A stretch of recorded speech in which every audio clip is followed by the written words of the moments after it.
Bolole bantaba imboko bosusu ekosuka be ekosuka Martin Fayulu alobi ke faut bakanga fachi.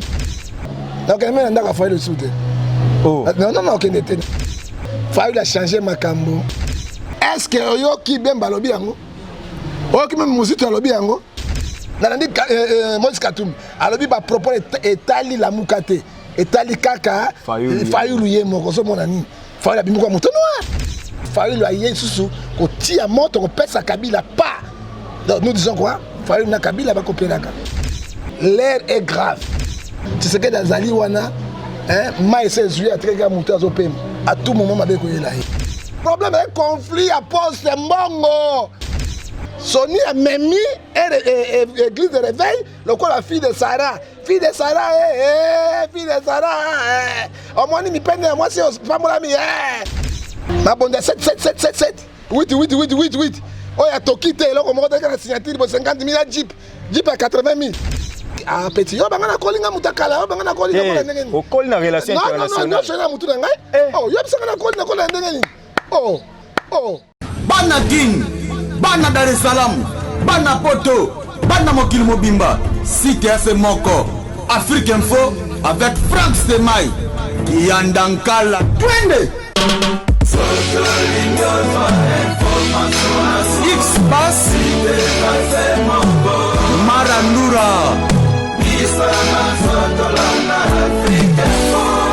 Franck Stemai. Voilà, puissance ya liloba. Eleki ya lisasi, mbote na bande konyon so bozuli bakumalamu ya kolanda politique info, donc politique info na Africa Info chaîne na biso ndenge bolingaka pe bande ko John Ngefa o bazozwa biso en relais John Ngefa TVD o bozolanda biso merci. Voilà lelo to yambeli bino prophète John Ngefa parce que actualité oyo ezo simba eza sensible esimbi bayi politique esimbi bayi ecclesia makambo ezo senga penza tolobela yango mwa mingi na yango bozala vraiment prêt quand toloba mi bundela oso mi bundeli te muto bundela yo azate to yami prophète John Ngefa kasi boyebika na ye to banda na losambo te pese na mbote auto évoluer prophète John Ngefa mbote na yo mbote ndeko Steve koya na yo ezako basango malamu ye pona kolobela mboka tosambela tozali pona mboka tozali pona fanati ya moto te to banda kosambela nzambe asunga biso losambo tata topesi émission na maboko na yo kolo yanga bita kos na yuda yo banda biso sukisa na biso molimo na koleka biso totiki bakongomani nyonso na maboko na yo yo sala misala na molimo ekoki yango na komo na Yesu Masiya amen amen prophète John Ngefa Losako nzambe aleki bango nyonso na nguya papa Ngefa Losako bakosaka nzambe te papa Ngefa Losako cabinet monaka mitakala ya bato nyonso ezala roi ezala bareine sauf motakala ya nzambe mpo nzambe asala cabinet John Ngefa Losako ntango tolala zwaka liwa soki tolamuki nzambe nde alamusaka biso papa Ngefa Chokoli londe mokonzi Chokoli londe mokonzi odike yoka prophète du peuple naza prophète du peuple siko bato ebele bapeuple bazolela mabe église ya nzambe bokomisa ngo lipate bokomisa ngo cop toyeba te mais monsieur journaliste nalingako mingi Steve Kambanga ata linete nge bangsanga me bangsanga ite la quartier o ba Eva José Mulumba ego bangsanga ite parce que oza to intimider nga ite so meki na kote na palais au moni ni ndio eko ya wana te mesana na ngora sipote kolo apambola yo na mesana ni frapper si pote frappe nazo kote na palais miso Jojo Polondi mate kola pambola bon ndeko Sylvain tolo babosemu émission il faut to ibisa ba congolais nyonso o baza libanda ya mboka o baza na mboka l'air est grave pourquoi l'air est grave Bible zo ibisa biso en Ephésiens 5 verset 14 toi qui dors réveille-toi la muka bande konangai soki église continue la distraction c'est fini mokile kufi c'est l'église qui sauve une nation et on a besoin de la politique on a boulou yek tout l'église bato ba kim l'église boulou yek bato ba okende lelo wapi nasayebisaki yo ndeko Sylve banda kala tokolo baboni église ya milie na bango ya kopiti bapasteur mingi basalaka nzambe ya solo te parce que Matthieu alobi na biso 24 verset 11 Matthieu 24 verset 25 alobi quand vous verrez biloko yosalema nyonso bosala attention je vous annonce davantage eloko ni okamwe eloko asika Ecclésiaste chapitre 1 verset 10 eloko asika eza te ntango nayebisi yo Marke ayebisi biso na mokana na 7 Marke 7 verset 15 les loups féroces ravisseurs sont entrés dans l'église de Dieu. Mais Marc 5 16 elobini vous les reconnaîtrez par leurs fruits. Baye misala ya nzambe te lelo poto parce que ba poste ba tiaka bango ya poste ya mbongo bon no poste ba na bosembo ko ba pona peuple ba katina yango nzambe pe tango na ye Hébreu 4:3 abimisi bango polele to kende wapi to lobi mbo simbo ba religieux ba komi ko misa ba secret oye ba soit disant ba minene ba moni misala na bango ezali somme pe ma ko tozo baboye évêque général Albert Kankienza Mwanambo azalaki wana président de l'église des réveils du Congo azalaki remplacé déjà na banda ko lela glissement a débordé mandat ezaka mambo belé babebana na ba mukuna esa ela babeba ba mambo belé enfin avec ondima quand même bakena na ba élection babimisi général Sony et pas comme qui évêque général azara déjà général Sony Kafuta Rockman mais lelo o ekomi a démissionner a respecter te assemblée générale pour ani bosoto makambo bokoke ko sango na police bokomi ko lekelo ntina ba mais nécessairement à part évêque général Kakenza tozaki biso na RC RC soki tolongwaki mpona bapratique na bango bautaki baisraele banani kobambaka bato baveste na bancien sacerdoce lelo baza na yango or ke lelo tozala sacerdoce royale nde tolongwa tosali NRC oyo tozali biso toza kuna te soki bazopotana bapotana kote moko mais NRC potami te bato bamona nde bapaster paster ko bazomona bapaster tokoloba boye évêque Kakenza azalaki vraiment un homme de Dieu bien respecté malgré bamandat na ye elekaki asimbaki église de réveil na bosolo ndeko azo biso na bosolo pe azalaki un pasteur azalaki très dynamique un pasteur oyo penda évêque moko azalaki respectueux pe azalaki koloba biloba loba boite tango Sony akoti ya kalitine wana ya fille de Sarah Sony a memi église de réveil lokola fille de Sarah fille de Sarah fille de Sarah au moins mi peine moi c'est pas moi mi or que azan affaire na ba intellectuel ba homme de Dieu ba ministre nzambe c'est ça tozaki tazo na RC to na ngoto to kwesa Kakenza parce que réellement Kakenza ça ka na ngote tala na le loka Sony o abike abimisa guerre nous ne refusons pas parce que ensemble na bango et ça les mosala na bango ya suspension ndenge ba pousser la démission.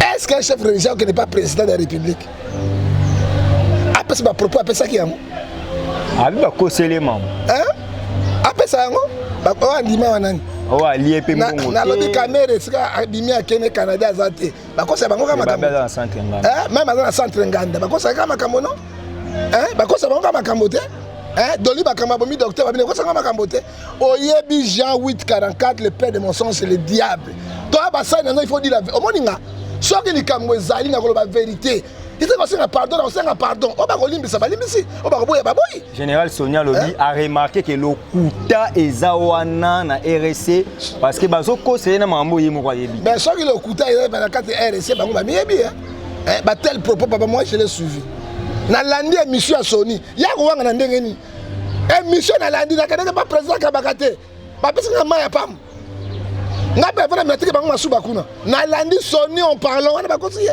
ba pour ça na nzambe bolingi ba vérité te pour nani bozo te ba toni ke ba bezo ki $25,000 mais papa na lobby côté on est côté ya mbongo René ba kene ba mamba yes Sony a signé arrêté pas ballon d'abi mon frère je peux dire qu'il y a un président par l'entremise, il y a général Albert évêque général Albert Kankienza qui est $50,000 na Jeep pour Aboya Marambuya Rossar Malonda étant ancien président de l'église des réveils du Congo. Sony a 50 000 Sony pour la signature Aboya 50 000 Jeep. mais yo ozali wapi papa oza pasteur te wana kati wana te tuna biso toyi misala wana toyi bato wana 50 000 ya signature ya seconde pe ya boya Sony aboya kaka kosala leka te rosala leka te ya solo mais Sony asignaki yango asignaki vide dans le vide Kakenza a joué na ye pas les 50 000 Kakenza pas dit parce que président a joué avec le Comoro il faut pas solo là soki ayeli Sony Jeep te Kakenza za le roi Kabila Sony za le roi Fachi Kakenza za ancien président na ebisi yo ancien za ka pia bunza mbete ba romain na ba grec biso tozele kobo moko eza makamba lokuta bato balinga mbongo na bonda 7 8 oya toki te eloko moko teka na signature bo 50 000 ya Jeep à 80 000 alobi boyebi ka rappel na large tika bango lokuta bakosi biso bana ba avion bana moto bana avion azate bazaki na ba avion campagne na bango to na ba avion to zaka ba na loko te parce que avion futa tarmac combien de boules avait décollé combien ba avion privé ça comme ça lokuta ba côté na mensonge na église ya Nzambe pour ba tourmenter ba mémoire ba faible pour bazaka na mbongo ba na loko te ba liaka na ba copie na bango o senga ba Nzambe ni na mama ba fungula misu na bango mabe côté l'église ya Nzambe mo poto e côté pelengende côté yango bible ba na Matthieu 4 bokotala ba faux prophète na ba faux pasteur yango ba sa bimi Matthieu pesa yi bo tala na ebisa bino davantage bo fungula misu na bino tala ba sa na Nzambe ko wele na mbongo ko wele na bokonti ba komi na biloko na tokolo banini Awa Godin Poyi, honorable Godin Poyi, a commis président au Conseil des Églises de Réveil du Congo. Et qu'on changer quelque chose? Oui, parce que Godin Poyi a zalaki na 4 églises de réveil à RSC. Alors au Conseil de la Colonne, il plateforme.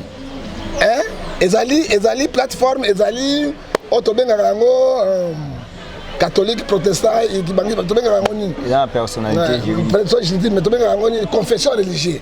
Mais il y a une confession religieuse. Entre église RSC, NRC, tout ça, conseil supérieur, il y a église de réveil.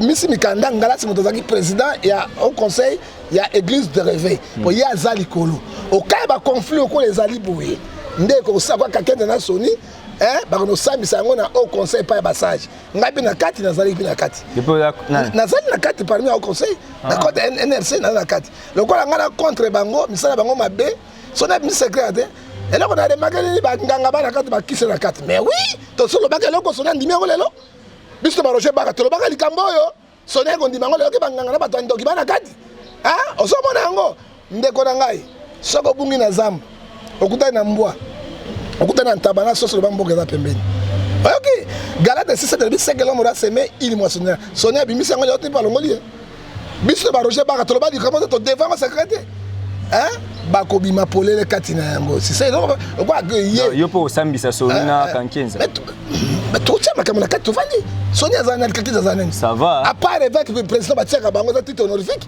ngana comme avec le président alors ils sont des pasteurs. Sonia dans l'armée de l'Éternel, qui est à la fois abondante, John Gefa dans l'église ne goûte rien. AJV. Bon, si on y a des évêques, on peut pas évêque. Aux hommes on a titre dans la côté angolais, on est comme avec président NSC. Pourquoi pas? Non, pas en zabat. OK, quand on pas en zabat, on a logique quoi coquille. Bon, bah quand tu kuna, tu souki bon. OK. C'est ça le problème. Voilà. Bah Nzambe, tu as tout banane vraiment na sujet wana parce que pasteur ils ont ça la BNT politique et koti wana makasi ba bosani musala ya Nzambe benga problème eza nini ngana mutu nazo bangati Godin Poyi aza mutu FCC mais kuna toyoki awa na ba déclaration générale Sony que bazo privilégier no bato cash et puis babaki aza muswahili aza tendance à Kabila faut luka bato baza wa soutenir Fachi ba bloko wana makambo ya Kabila eza wana te eza makambo ya religion ya bana na Nzambe ozoka papa nécessairement mais kaketa ki mota Kabila kalati non normal Kabila wana ni kaketa c'est Kabila non kaketa mota Kabila bandakala mais kaketa ngoluba ozomona nandimi peta kaketa pas Fachi je ne crois pas mais c'est un religieux dans la kati ozomona mais Sony kafuta mota nani mota Kabila bandakalati Kabila le père ouais chaki omonier ya nani Sony kafuta non bon tant Kabila le fils ailleurs azaka na Kabila entre Kabila na wana entre Kabila Kakenza na Sony moto moko Fachi aza na katité bako sabino te na so sabino la vérité moto moko ya Fachi aza na kati wana te parce que Kakenza va ta Fachi ba muluba parce que baza moluba non baluba nyonso baza na kati ya pas fatigué hein baluba belingo kachi ndana pas kabila te totanga baluba bele pas kabila non on a un problème un conflit à poste mbongo papa yo kata 50 000 na jeep 50 000 dollars on a jeep tu comme pasteur américain qui va dans 50 dollars 20 dollars mbongo ba ça bango quelle corruption et puis il y a kuna bana parce que idéologie maka bondoki ne ba tele maka bandi bango ngai na bima na esprit mobolia naza kuna te voilà politique en mboko yo ezokende ndenge ezokende bon comprendre que to linga to banana na religion parce que religion eza na ba sensibilité politique mambo rosar malonda to ebité tozokende wapi mais to poussa ce qu'on a to ya ce qu'on a kati politique et bien lelo ti to sala émission oyo to na début à mois septembre donc peu de jours à rentrée parlementaire et session oyo ezaka session budgétaire session faut basa la budget en exercice à 2021 il faut basa membre lecture nego za nini to s'entendre nini na ndenge ba député na ba sénateur bazozonga musala ndeko crise politique eza makasi na Congo et crise politique est botami na 3 plateformes ah bon eza na FCC cash et INC bango ne ba diriger mboka mais crise politique eza na bato ya la mukate ou bien parti politique musuite parce que l'accusation de violation de la loi, c'est grave. Au moment de rentrée parlementaire, et qu'on a budgété, et qu'on a des sanctions sévères. Ah bon? Hein? Parce que bateau na violation de la constitution. Ndi omoni yango esika kobota bitumba na mboka yango. Et kobota bitumba na mboka kasi idée ya ko dissoudre le parlement, c'est que Facha profiter ça dans une session. Fati na constitution so ka meki a violé constitution bazolo banaye. Ko dissoudre le parlement za ndengeni. Ce qui conflit ezali entre parlement na gouvernement. Hein? Nde ba ko dissoudre yango. Hein? Et puis avant de dissoudre yango akobenga deux chambres. Ba ko ba président ba baye. Abe président constitutionnel, abengi président baye basangani. Averti bango parce que apesi toli. Ce qui va pour les 2 ans, parce que 3e fois, a décidé qu'à dissoudre le Parlement. Ça, c'est la constitution et Moboko Nalikam. Hein? Président, quand on a la mouille de dissoudre le Parlement aussi, il va destruire. Ce qui a violé la constitution. Vous savez comment si le gouvernement, le premier ministre a monté à Kabila, 85% est à Kabila. Il y a Kabila quoi? Donc, une assemblée nationale. 85% du sous-soignini et ya Kabila. Donc un Sénat 99% ya Kabila. Si on conflit entre Bangota au dessous de ndenge nini ba beti ba bloquer le Kabila. Si au contraire quand le parlement wana na biloko des juges oyo ba telemaki oyo ba saki ba compte yango pona nini a violé la constitution ba juge a nommé ba oyo il a violé la constitution ba ko fungola pona ko dissoudre le président.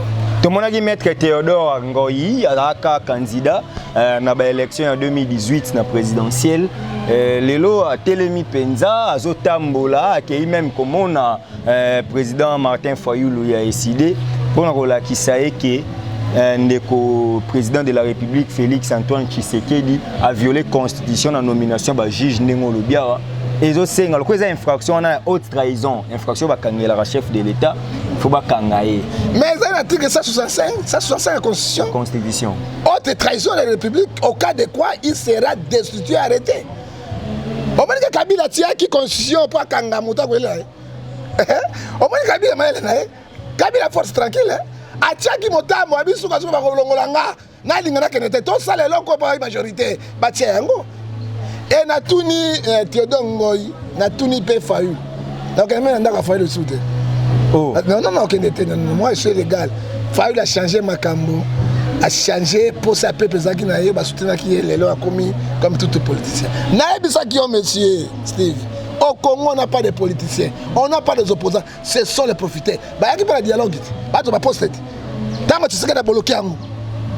Machine de face. Est-ce que politique est un peu là? Ouais, intérêt à peuple. Hein? Monsieur, Balabi Fati a violé la constitution. Tango Balongola qui 35 députés wana a violé la constitution. Est-ce que c'est une personne qui bango Bamikanda ba mona moto azuto azwaki yango? Après on a moto, ba kana vérifier ba Mike Mokebai na kuseki. Daniel Safou bazwaki bazongsi bango. Et la violation de la constitution, c'est une violation. Être bato FCC ba violer constitution ezala fati ba violer constitution pesa nga losako papa swimboa alors bango tout ba destituer peuple destituer bango so bazo funda Tshisekedi na Fayulu Tedio Ngoy ba violer constitution na bo est-ce que ba Katumbi balobi bana lamuka est-ce que oyoki ben balobi yango oyoki même muzito balobi yango ezo accepter même lamuka wana ezala kopanza ozoka nalandi Mike Mokebai nalandi Moïse Katumbi alobi ba propos etali lamuka te etali kaka Fayulu ye moko so mona ni Fayulu abimi kwa moto noir parce que politique obino bozo sala wana eza pour intérêt ya bato te intérêt ya bino moko propre position na bino ezani position ya bino human na kaka zoba na kaka donc c'est human na bino kaka zoba na kaka biso ne ba zoba na ba human na bino prophète John Gefa chante Inos c'est ya Satan human na kaka mais pas tout le monde a biso ba human na bango policier biso ba human na bango ba zoba na kaka ba bolole ba ntaba imboko bosusu ekosuka Boko souka Martin Fayulu a sali mabe. Non, Martin il a fait mal. On va dire que Martin Saïsiko. Il a respecté constitution. Il a Martin Saïsiko. Et donc en 2018, Kabila a fini. Babouke Makolo, tu sais d'ailleurs tout le monde Kabila. Azong Mobimba, Azong na lokoma telengama. Et là on dit Fayulu a Saïsiko.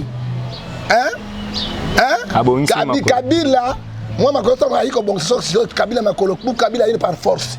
C'est ce que Kabila a fait. C'est autre trajet aussi. Il y a un peuple congolais. Il ne pourrait jamais faire un vrai politicien. Après, il va dire qu'on a médias. Na tout le monde. Zena 6 à 4 nango. Alors, na biloko basali bango yonso. Papa, ezali lokola ba violer ba constitution bango nyonso. Et réponse nanga ezali eza côté Fati. Eza côté opposant, na bo bazali tout bazala destitué par la population. Donc Kabila FCC cache la muka ça l'a destitué et puis ton boy basien politicien pas même monsieur le Romoroté. Nouvelle génération. Tu dis ba nouvelle génération lokola ba Gilbert Mwako. O partenaire Congo Sika.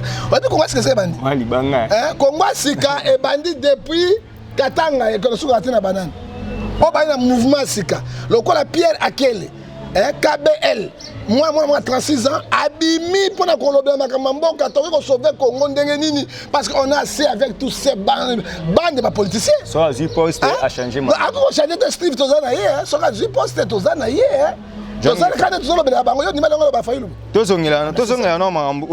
Martin Fayulu. Pourquoi les lobos ont Martin Fayulu Mabé? Tant que l'IDPS c'est qui la coalition à Kabila. Est-ce que ça Mabé te sauf Fayulu Salisco à lobby contre l'IDPS n'est comme Mabé? Mais c'est dans le car constitution car coup constitutionnel et validé Kabila c'est très adjuit. Un nombre car non. Est-ce que va vérifier qui était? Va vérifier qui était? C'est banini à chez nous. Car bani car constitution coup constitutionnel na bateau ya FCC va passer pouvoir oh azoa quitter tant que les choses que na scène c'est blague avec la population c'est Mabé Fayulu les appuis Mabé Fayulu les ala kinini akoi ko lo babilo ko faso abi ko destituer Tshisekedi a violer constitution OK bateau FCC ba ça préparer que en septembre bazo kota yango tant que na guerre psychopolitique na biloko yo parce que y a une majorité parlementaire et puis il y a des parce qu'il y a un conflit parlementaire gouvernemental. Alors il fallait le sous qu'on tire à mort, on pèse sa Kabila pas. Donc nous disons quoi? Il fallait que Kabila va copier la carte. Donc il y a un peu de sous. Beaucoup de commentaires. La constitution. Na Congo awa FCC na caché dans la coalition. Ce qui est bien c'est que Félix c'est dans la majorité absolue parce que na FCC na cash ba député on a nyonso baza po na ye Fayulu la muka baza ba député mukie ba komi ata santé soka le ba ko destituer Félix Tshisekedi bango baza en opposition Félix est en majorité na Kabila pourquoi ils ont banni ça ba est-ce que majorité bazo kana monsieur n'est-ce pas que Fayulu aza opposant bango Kabila na Kabila ba na pouvoir monsieur nabi o maele mingi que dit la Bible Ecclésiaste chapitre 1 verset 19 ce qui m'a dit hein? Tu es un grand journaliste. Vous avez un analyste politique qui mounen. Nga na ebi yo.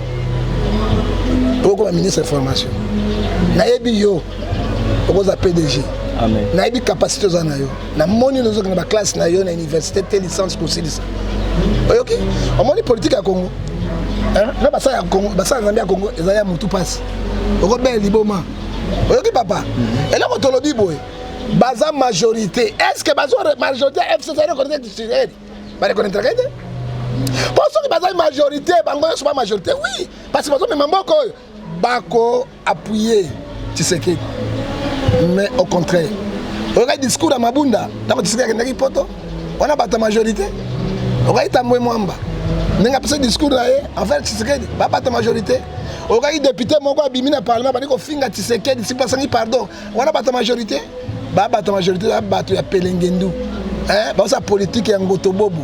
Donc il va se piéger Tshisekedi en tout. Tshisekedi a Zali Wana, Maïs Zoué a très grand monté à tout moment, avec là. Ok papa, hein? Parce que c'est la majorité, bango ba même mboka. Et puis naïbi bango te. Ezala tala. Un homme prudent voit des mains de l'Ouest se cache. Les lois sont très dans des atouts de commenter. Si quoi beaucoup ça peuple compte rendu na binoni mosabo sala qui est majorité. Hein? Il y a mboka nini. Pourquoi qui c'est nani? Pourquoi c'est que c'est la bina 5 mois dans 5 bateaux FCC. FCC dans 5 ans bango dans bateau INC. Bino tout vous allez exclure. Au contraire, on va appuyer. Tu sais qu'il y a des malades parce que vous êtes contre rendre la population. Mais au monde, qu'on fundana, à soit quitter, à violer la constitution, à dire que Salimbo et que tant Kabila a la majorité naïe. Au cas où il y a PPD, jamais. N'est-ce pas qu'il y a besoin de distraire le peuple FCC na cash? Le peuple a besoin de distraire le peuple makasi. Pour Fatia le bain à Brazza quand on est prêt à quatre coalition te coalition zo qui n'ont bien. C'est pas biso to yo qui la bango mawande ni so ba potan alors que babé bana na bango ka bo. Nicolas Nyonso et kabakabo na rapeti. De Steven Bible lobby à moi c'est 3 batomi balé ba kotamba so ba ko débat panzan. Hein? 2 Chroniques chapitre 6 verset 17 et lobby 14 il n'y a pas la relation de ténèbres et lumière. Hein? So comme moi monta na ndako na beti mbwa na yo aleli makasa zo provoquer yo. La dit yango so comme moi monta ko tia moi so ito so ka tamba beti makembe c'est sérieux na valeur ti. OK? Boya moi si wan. Ola ningai et là FCC so sala yango wan. Hein? FCC na leçon on peut ça na bisoté. To kasa ki so ba il dépêche à côté en tête. Mais comment on changer au contraire ba zindi sur le FCC. FCC c'est ka bango mikoyo mais ba to il dépêche ba na distraction. Bazaka na kokumisa bako inutile. Bazo mona crise politique ils ont les caté les kamwe ya Mali. Bozo mona yango te. Hein mouvement ya Mali armée juillet. On a armée on traite na potopoto bote. Na pesa un exemple. Kasavubu na Lumumba. Babani ba discussion na bango. Kasavubu a révoqué Lumumba. Lumumba a révoqué Kasavubu. Mobutu Abimi. Kasavubu a nommé il est premier ministre. Il y a pas Kasavubu Abimi c'est moi qui reste. Lumumba ngainde na révoqué. Yo moi premier ministre a révoqué chef d'état. Na tango na Mobutu Abimi. Et là ba militaire non, Mobutu Abimi des civils ça dit Anyati bango fini. Tozongi Mobutu militaire. Tshisekedi civil. Tshisekedi Mobutu bak. Boye là ko le kaki. Histoire ko répéter na mboka na biso. Laurent Désiré Kabila ça dit Abimi. Dans Laurent Désiré Kabila Abimi. To bani sous. Allez. Tshisekedi le fils, les pères. Les pères. Abani sous trouble naé. Na Kabila le fils. Tchaka. Tant que Makamuta Sini directement nini.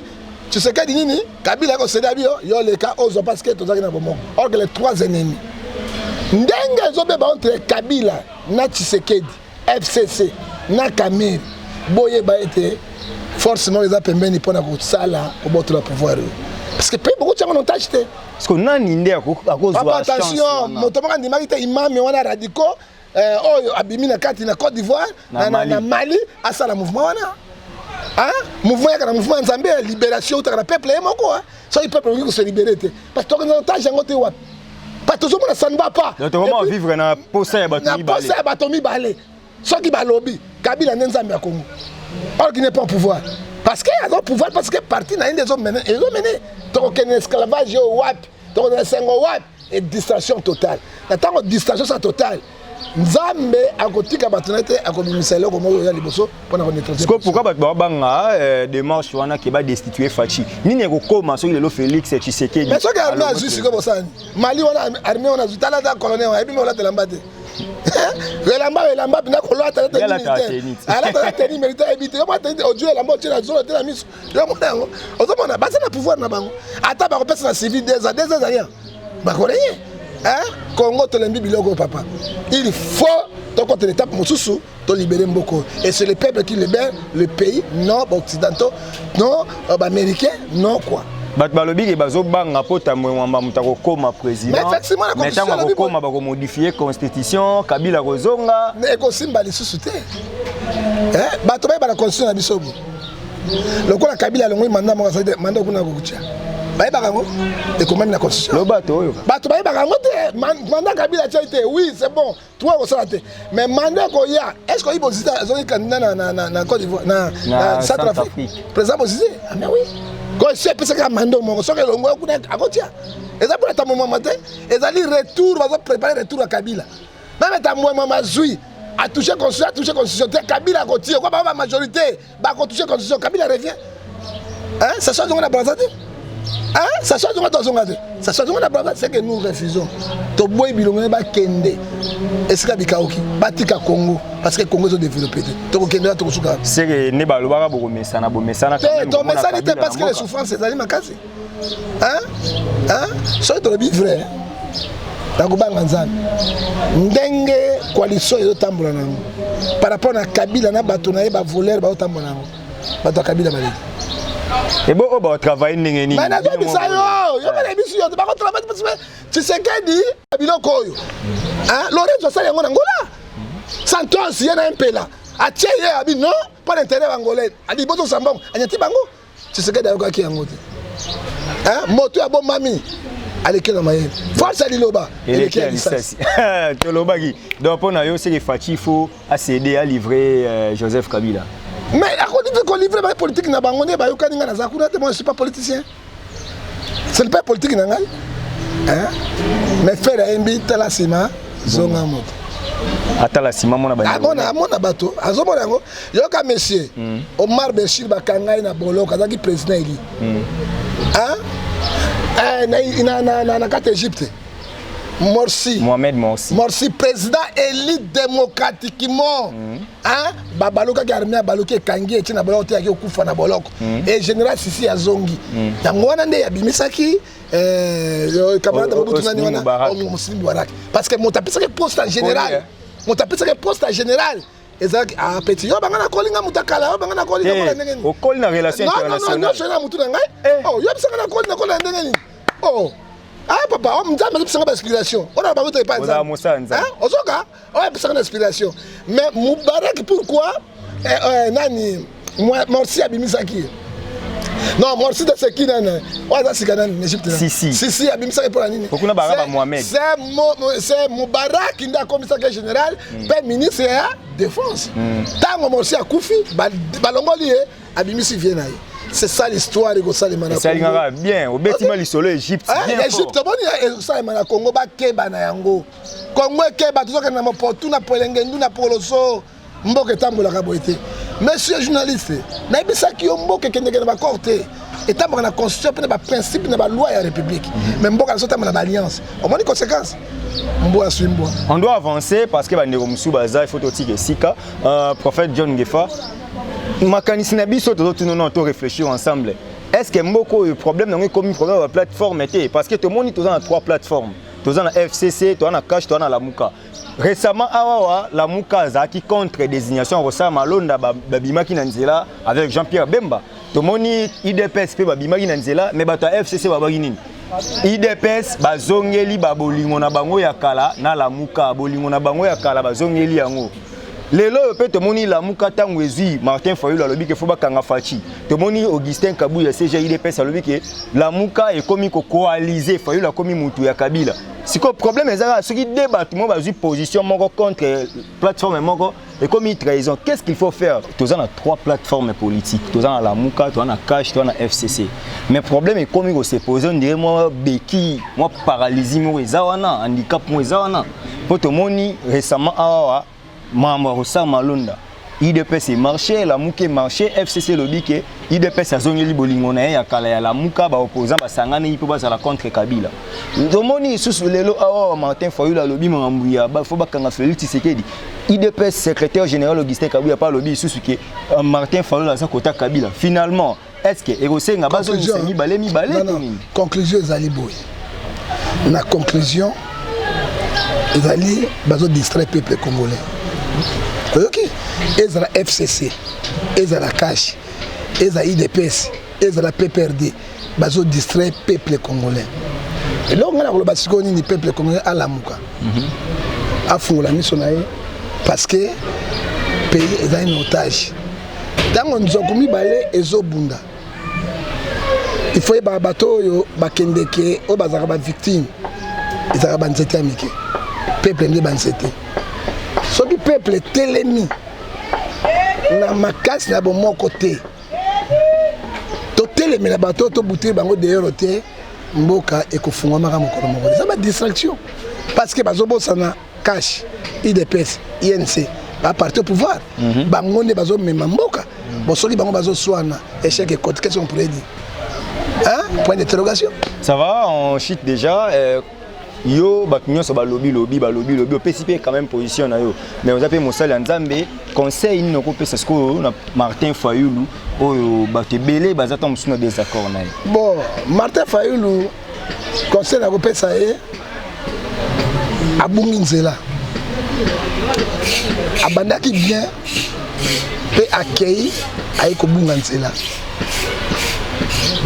conseil na ko pesa na Martin Fayulu boye atikala ndenge abandaki liti na ye mais tozomona ete adeve liti na ye akomi koapuye moto abukanaki lokolo mpo atelemisa ye il faut yeba ete Martin Fayulu azali opposant il n'est pas au pouvoir mais bato bazokamba bango bana nyonso bakosala pelengeni na kati ya mbokolo conseil na pesi ya moment voilà c'est que réforme électorale est important il faut pas bon oui il faut pas bon ça c'est parce que Christ tozango na mboka oyo surtout bandi bandeli qui ne souka nango ezali seni alors il y a un moni professeur ben Roger Bibwala mapuya aloba likambo ya réforme ya seni hein aloba ki réforme wana saki mikanda motu na bwanya motu na mayele soki to sa réforme ya seni te ba auditer seni te oza seni kaka ya moto yo rosala zonga wana to na histoire à 2006 2011 puis 2018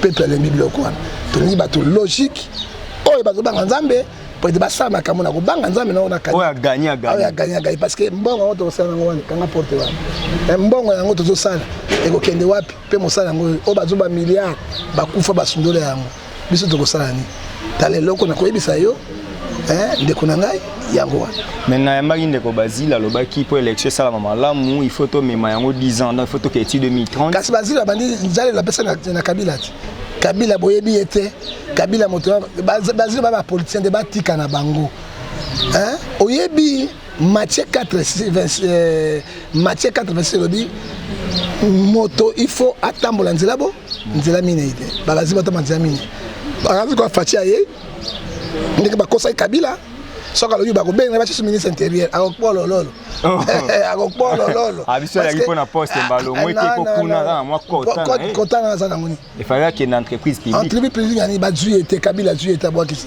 ye motali bozo batie wana bato Kabila zaki na bango pe apesa bango konta na ete lokuta bazui te babwaki aza compétent atika ko politique ya Congo politique ya mawa lobi na moto songo lobi na Kabila lelo alinga ba Tshisekedi pa Kemba apena ba conseil makasi balingi su bato wana ba mouton noir ti Roger Lumbala à rejoindre Éveil Patriotique.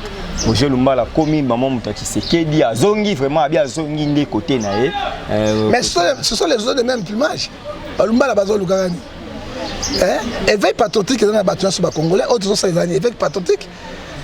Motako Sabinote, nous avons beaucoup dans la démocratie, nous avons Salema, Batika pour distraire le peuple congolais, tout le monde Roger Lumbala. Roger Lumbala. Voilà, aussi c'est ce qu'on a question.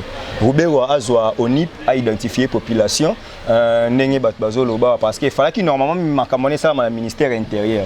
Il y a le roi dans le ministère de la décentralisation et affaires coutumières. Il a préféré l'identification de la population dans la Maboka. Ce qui a joué, c'est Azali Congolais. Est-ce que nous sommes Congolais? Il n'est pas Congolais. Parce que votre poste est identifié à tout combien de ça va. C'est ce qui est grave. Est-ce que vous avez monté ça ça la moto kabarube? Même beaucoup de gens qui n'ont pas de papa. Mboka nini otozo kendango bato bazo ebale otozo sala te. Crise yo to bimi na yango ebani nani. En 1981, tant au bout de signé qui arrêté na ye. Par bato ya banyamulenge ba koma ba congolais. Ba zairwa. Et puis a comme non 71 81 ayiko gloire. Ayiko boya yango il n'y a plus de congolais. Mais tu sais que d'ailleurs ndimia. Est-ce que mona qui arrêté teke Mobutu aboya ki yango?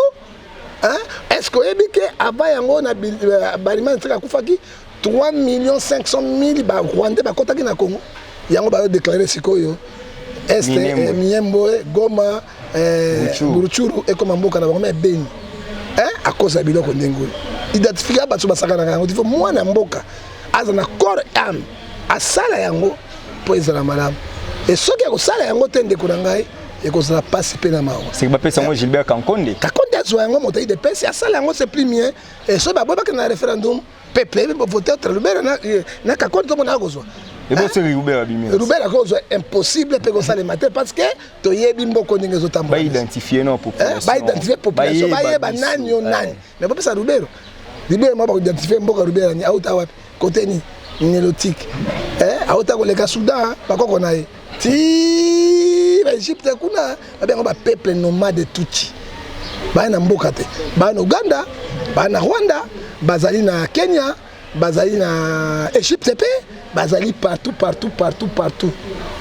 ndesika place mo bolera bango de est à pays biso pe bimo bolezate ozonga mboka na bino loko po beti lisolo est ngo kana est ona ba ote ko menacer bana basi ba ndo sala dissertation ba violer 10 filles violées 5 ba kufi tozolo baboy armée non armée et que nous vanda kuna armée zani bazana mindu kolonga ba kamena mindu ki boité armée que nous vanda kuna parce que président a pensé qui meeting na soki na zui na otia base militaire kuna ngami ona okende kuna est-ce que président wa kende attention avec les discours politiciens akende mais Mobutu bana okende na guerre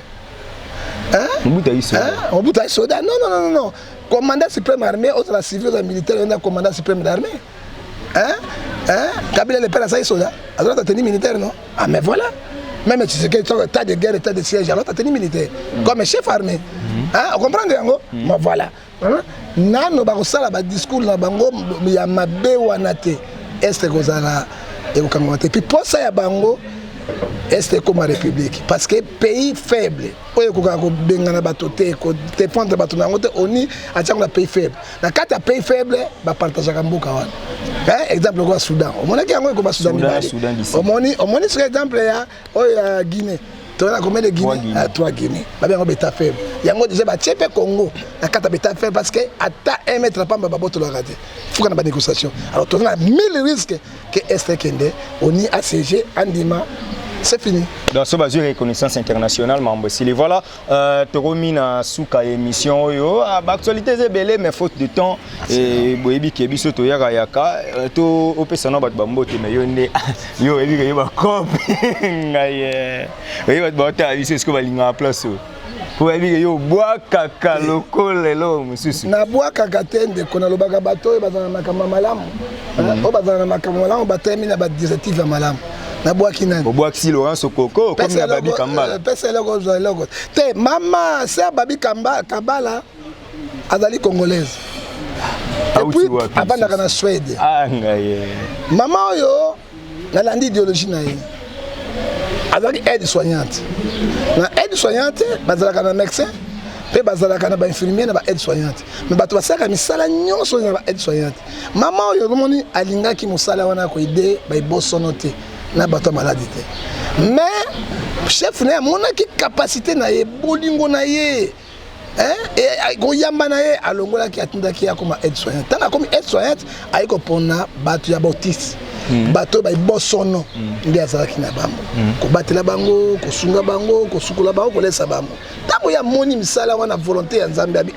na mboka na ngai ba ibosono bazali rejeté tu so aussi des humains tout ça na bolingo na bango ngabona ndako tika ete na sa initiative na ya na pesa discours na ngana ba ko faire de presse pe na baki na Yves Kambak quand journaliste azali po ete bato ba tie maboko parce que alien na bango elongo asanga na bango pe asukula bango ba tele mama boy ba mama félicité azana parti politique te nini te asali kaka association na ye pe ONG te po ete aya ko récupérer bato wana nyonso parce que musa saki na poto ameka pe ko sukula bango ko salisa bango ko latsa bango bilamba ko lesa bango pe ko vanda na bango abenga biso to pesi ba stratégie communicationnelle non so communicationnelle voilà pesa ba mbote na yo tous les cas na pesi mbote liboso na Babi Kambala na carte de Suède adjointe ya mama Elisabeth mama Jean Baptiste na pesi mbote ya munena héritier Poma Graki Simbi mwana Panama lobi abenga na komi boye na osona boye 100 euros na na ba 100 euros 50 ai pardon tikanga ba bomanga teri maman évangile na koteka na teke la vie papa tikanga na bo bomanga j'ai pas au condamné mais 100 euros des fois na abeti yango to 5 tata na yo beta ba mbata tika Nzambe pa molo ga kisimbi héritier pour ma grâce la carte to bo c'était maître Ndimbi Ngoi Koi 3 fois champion d'Europe. Nous avons préparé Steve, nous avons fait une invitation, nous avons fait un John Cena na bagarre, et puis nous avons fait un André. Nous avons fait une routine d'ailleurs, la délégation na Rosario. Parce que nous avons fait un entraînement, mais nous avons fait un entraînement spirituel. Nous avons fait un spectacle spirituel. Parce que John Cena est en magie. Nous sommes en Zambie. Azoua, Bibotu, Bimponda, il y a Congolais. Nous restons à la Bible, il y a David. Arobeta John Cena, il y a Bango. Nous avons 3 fois maître. Tu dois soutenir les canons, parce que Congo va m'accaser. Les camotés papa. Tu peux simboter na maman na ngai na Genève la gibasio na kitoko maman idoxine gefa. Batondoko pembote na papa ngefa. Batelemi wale kinyoso na katene yango et puis tu peux les sous mbote na ba nyonso bazolanda biso kolo pa mola bango numéro na ngai 043 89 610 49 41 pe numéro na 043 81 87 26 78 pe 999 32 930 appel si mbote ya munene na porte Elias Pedro Nangola papa motema malamu et puis na Yesu mwana Nzambe na suki wa grand prêtre voilà grand prêtre Yesu to suki si na prophète John Ngefa pour na lelo bandeko batali ezalaki prophète John Ngefa merci na Odette Lessa la Mégane depuis Switzerland mbote yo merci na mon vieux José Moulumba les beaux gars de la ville de Birmingham donc motema ya mère béni Barcelone merci bongo na père Louis Marie de Jésus mon vieux Sia Moulex Aigle Noir tout obo soutenara mission Oyo politique info donc ngana binora nde tolobaka toza toujours puissance à liloba et l'équipe à l'issasi botika la kimia mais tozo ebisaka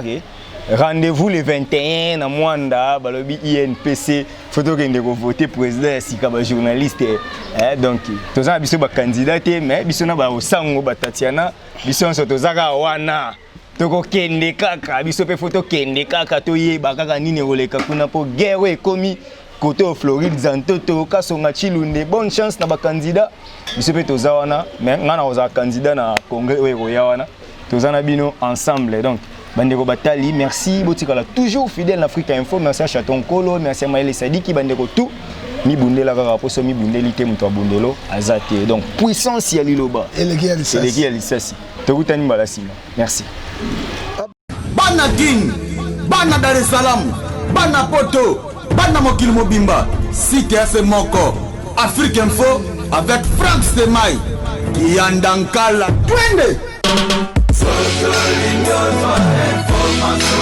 X-Bass Marandura